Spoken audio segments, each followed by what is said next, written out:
Hello, my name is Jeremy McKay, also known as Mr Yoyothrowers on the various forums. I'm here to introduce you to my latest brand of Begleri that I'm launching, called Rain City Begleri, part of the bigger company called Rain City Throws. Our first release is called the Fidget Slinger. I have taken your favorite toy, the Begleri, and mixed it with a fidget spinner for the most awesomest, ultimate fidget toy. Alright, so ships in a mason jar like this one. Open it up, out comes this lovely hemp bag, and inside of it we have a bunch of stuff. Gonna look like a bit of a mess when you pull it out, but it'll make sense in a minute. So we open it up, we drop a few things on the floor because that's what happens, and you pull out your beads. Now, in the jar you get 4 extra cords, a mix of 550 and 275, just to give you a few choices, because I did design these so it would take 550 paracord really nicely. You'll notice one of the beads is bagged. That's just to keep them from scuffing against each other in shipping. So one end's untied. I gave you plenty of cord so that you can measure it out to your favorite slinging length and tie it off. If you're using thinner cord, I do recommend either a figure 8 knot or a double overhand knot. So I'm going to quickly whip together a knot for mine so we can test them out and you can see what it looks like when they're in play. Now, one of the nice things with these bad boys is they are the most adaptable and modifiable beads on the market. But let's get started. There they are. Oh, hello. Some basic tricks happening.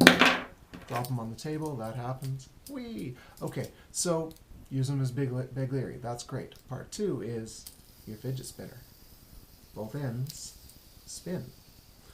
What I'm hoping is people will start fiddling around and figuring out there's different ways to play with that. You also can hold the ends and give it a spin this way, stack them up, spin one and the other one. You can also put them side by side and get a spin going this way. If you wedge them just right, actually you can spin one and it moves the other one. Kind of fun. Alright, so what you'll notice is they do come apart reasonably easily. That was intentionally done. When I did a prototype this, discovered that having it snap in perfectly so it doesn't slip out meant that sometimes when you drop it, it would pop out and be really fiddly to get back in. I wanted you to be able to drop this, pick it up at the middle, and be ready to keep slinging. Alright, so that's what it looks like. Base model ships in the package like that. Now what you need to know is that this thing can go from 9.5 grams all the way up to, I think the most I've found is 21 grams with various options. So, comes apart and you've got your bead. Your bead has an end that's got a shallow indent with your hole in the middle and then a deeper hole in the middle on that side. What that's for is to give you some options. So, base beads, 9.5 grams. If you want to have it with just one bearing, it'll still spin with just one bearing. You'll still get that fidgety, spinny kind of action. That's 12.5 grams. You stick the other one in, you got 15.5 grams for each side.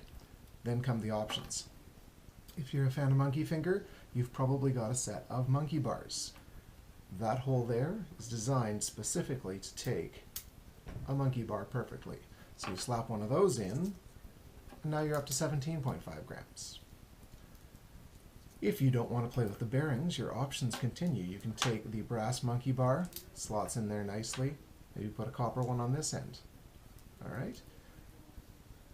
Don't have monkey bars, but maybe you've got some microhydras. Pop one of those on either end. You've got all sorts of different weight options based on which microhydras you use, and again, slip a monkey bar in, use a pair of microhydras. Away you go, you've still got a nice smooth bead there. If you don't have any of that and still want to fiddle with and modify your fidget slinger, don't worry, small hex nuts fit nicely there.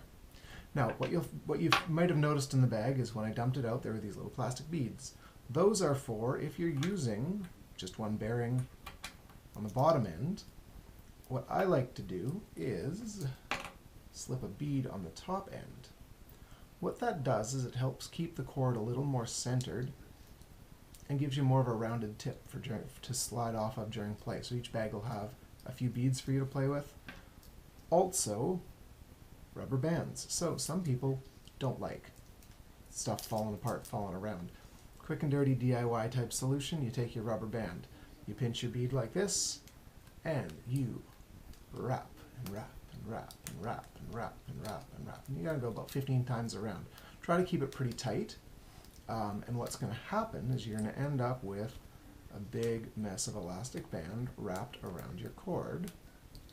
This works best with the 550 cord. You gotta get a little more tightly wound with a 275 or 325, but what you do then is you kind of wedge the elastic band into the hole around the cord, and if you get it in there good and tight, you're not going to notice it during play, but keeps everything together, still kind of keeps it spinning nicely. So that's kind of the summary of what these guys are. Get yours soon. Enjoy!